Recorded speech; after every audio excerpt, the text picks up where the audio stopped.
Friends, स्वागत है आपका हिंदी सारथी के यूट्यूब चैनल में। आज मैं आपके लिए लेके आई हूँ 10th क्लास की काव्य खंड की अगली कविता। कविता का नाम है उत्साह, जिसको लिखा है सूर्यकांत त्रिपाठी निराला जी ने। सूर्यकांत त्रिपाठी निराला छायावादी काव्य धारा के प्रमुख कवि हैं। चार स्तंभों में से, यानी कि छायावादी काव्य धारा के चार स्तंभों में से ये एक प्रमुख स्तंभ माने जाते हैं। तो इस कविता के माध्यम से, उत्साह कविता के माध्यम से निराला जी ने पीड़ित और प्यासे जो इस विश्व के लोग हैं उनकी भावनाओं को, उनकी संभावनाओं को व्यक्त किया है। और ये जो कविता है उत्साह, ये एक आह्वान गीत है। आह्वान का अर्थ होता है किसी को पुकारना या किसी को संबोधित करना।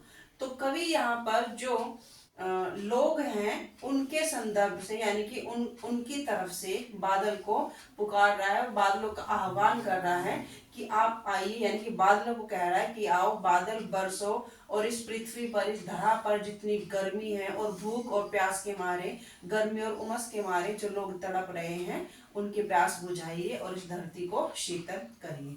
तो चलिए देखते हैं कविता को। बादल गरजो घेर घेर घोर गगन धाराधर ओ, यानी कि कवि बादल को कह रहा है कि गरजो, क्योंकि बादल जब गरजते हैं, कुछ ही बादल ऐसे होते हैं जो गरजते हैं और बिना बारिश के चले जाते हैं, लेकिन ज्यादातर बादल ऐसे हैं जो गरजते हैं तो वो बरसते भी हैं। तो बादल जो है, कवि जो है बादलों को बुला रहा है कि बादल तुम गरजो, जब तुम गरजोगे तो ही बारिश होगी। और जो है उसी के बाद घेर घेर कर आओ, यानी कि तुम चारों तरफ से, जब बादल आते हैं बारिश आने से पहले, जब बादल घिरते हैं वर्षा होने के लिए, बारिश होने के लिए, तो बादल जो है सब तरफ से, यानी कि चारों तरफ से जो है घुमड़ घुमड़ कर आते हैं। ऐसा प्रतीत होता है जैसे वो बादल जो है समुद्र से, नदियों से, तालाब से भर भर के जो है कलश पानी के उठाकर लेके आ रहे हैं और बरसने के लिए तैयार हो रहे हैं। तो तुम चारों तरफ से आओ, हर दिशा से, घेर घेर घोर गगन, यानी कि गगन आसमान को चारों तरफ से घेरते हुए बादल आओ, धाराधर, यानी कि बादल के लिए बोला है धाराधर, और तुम आओ और गरजो। ललित ललित काले घुंघराले बाल कल्पना कैसे पाले। और जो बादल होते हैं, बादल ऐसे है कि एक बादल आएगा, कोई इधर से आ रहा है, कोई इधर से आ रहा है, एक बादल नया बन रहा है, वो कभी बड़ा दिखाई देगा, कभी वो थोड़ा सा आगे की तरफ जो है हवा के वेग से आगे की तरफ चला जाएगा और वो दूर जाके छोटा सा प्रतीत होगा। ललित यानी कि नए नए, ललित का अर्थ होता है नए नए नए जो है बादल इधर से उधर से चारों दिशाओं से आसमान में आते हुए प्रतीत होते हैं, कि जैसे बादल जो है सभी दिशाओं से आ रहे हैं। काले घुंघराले, और बादल हम सभी को पता है कि बादलों का रंग काला होता है, तो ऐसा लग रहा है जब बादल आसमान में पूरे बादल छा जाते हैं और बरसने के लिए बिल्कुल तैयार हैं, तो ऐसा प्रतीत होता है जैसे किसी लड़की के या किसी भी व्यक्ति के घुंघराले काले बाल होते हैं, तो उनकी जो ऐसी है वो घुंघराले बालों की तरह उनकी आकृति कई बार लगने लगती है। तो ललित ललित काले घुंघराले, यानी कि नए नए जो बादल है, कोई इधर से आ रहा है, कोई उधर से आ रहा है, कोई इस दिशा से, कोई उस दिशा से, और काले काले घुंघराले बालों की तरह प्रतीत होते हुए बाल कल्पना कैसे पाले। और कोई बिल्कुल छोटे छोटे बादल हैं जिन्होंने अभी, जैसे बाल होते हैं यानी कि बच्चे, और कुछ ऐसे बादल हैं जो बिल्कुल बच्चों की तरह छोटे से हैं, और फिर भी वो उन बड़े बादलों के साथ वेग के साथ आए जा रहे हैं, और जैसे उनमें ही परिवार है उनका, और उस परिवार में अपना जो है सम्मिलित होते जा रहे हैं। विद्युत छवि उर्मे कवि नव जीवन वाले। विद्युत कहते हैं बिजली को, यानी कि जो बिजली चमकती है, जब बादल आते हैं, बारिश आती है, तो बिजली भी चमकती है, हम सबको पता है, और यानी हृदय के। और कई बार तो बादलों के साथ बिजली भी चमकती है, और वो बिजली चमकती हुई ऐसे लग रही है कि जैसे वो बादलों के उर से, यानी कि बादलों के दिल से, हृदय से वो बिजली निकल रही है, कवि नवजीवन वाले। और इस तरह से जितने भी जो बादल है, ऐसा प्रतीत हो रहा है कि जैसे वो बादल आएंगे, गरजेंगे, बरसेंगे और पूरी धरती को शांत कर देंगे, शीतल कर देंगे, और हम सबको जो है नया जीवन प्रदान करेंगे। वज्र छिपा नूतन कविता फिर भर दो बादल गरजो।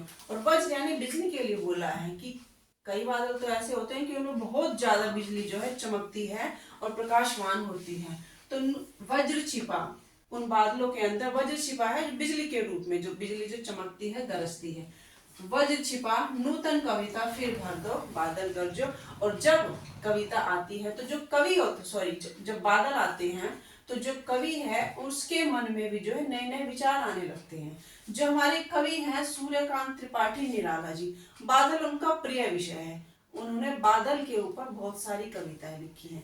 तो कह रहे हैं कि जब बादल आएंगे बरसेंगे तभी उनको भी जो है और नई कल्पनाएं मिलती हैं, नई कविताएं लिखने के लिए नए नए शब्द मिलते हैं। तो जैसे ही बादल आएंगे गरजेंगे, क्योंकि उनका प्रिय विषय है बादल, तो फिर कोई एक नई कविता लिख डालेंगे।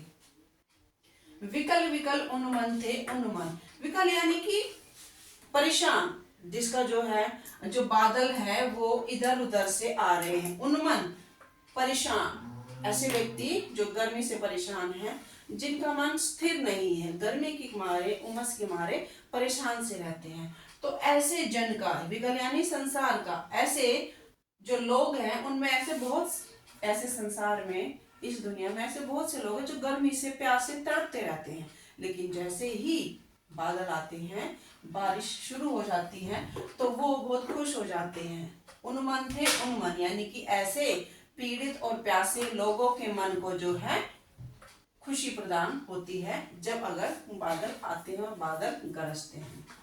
विश्व के निदाग के सकल जन, विश्व यानी कि पूरा संसार, निदाग यानी उमस से गर्मी से परेशान जितने भी विश्व के लोग हैं, सकल जन यानी कि सभी लोग, वो जो हैं वो भी, उनको भी राहत मिलती है जब बादल आते हैं और गरजते हैं और बरसते हैं। क्योंकि गर्मी से परेशान हैं, प्यास से तड़प रहे हैं, लेकिन जैसे ही बादल गरजेंगे बादल बरसेंगे शीतलता आ जाएगी, उनकी प्यास भी बुझ जाएगी और उनको जो है गर्मी से उमस से राहत भी मिल जाती है। आए अज्ञात दिशा से अनंत के घर, और बादलों की कोई दिशा नहीं होती, पता नहीं, जब बादल का मौसम आता है यानी कि जब बादल गरजने का समय आता है, बारिश का समय आ रहा है, तो बादल अनंत दिशाओं से यानी कि आसमान में, आसमान जो अनंत है यानी कि जिसका अंत ना हो, और इस आसमान में बादल जो है पता नहीं किस किस दिशा से, अज्ञात दिशा से, कोई इधर से आ रहा है, कोई इधर से आ रहा है, कोई इधर से आ रहा है, किसी कोई दिशा निश्चित नहीं है, और अज्ञात दिशाओं से सभी चारों ओर से जो है बादल गिरकर आ रहे हैं।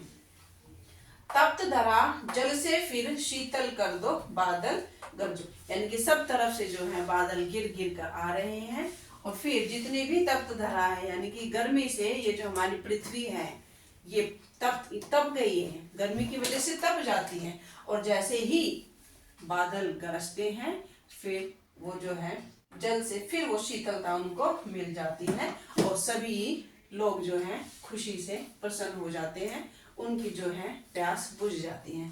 तो प्यारे बच्चों, ये थी उत्साह कविता। इस कविता के माध्यम से कवि ने हमें यह बताने का प्रयास किया है कि बादल जब गरजते हैं तो सबके जो मन है वो प्रसन्न हो जाते हैं, वो भूख से, गर्मी से जो व्याकुल मन होते हैं वो प्रसन्न हो जाते हैं। तो स्टूडेंट्स, ये थी उत्साह कविता की व्याख्या। अगली वीडियो में मैं आपको मिलती हूँ इस कविता के शॉर्ट क्वेश्चन आंसर्स के साथ।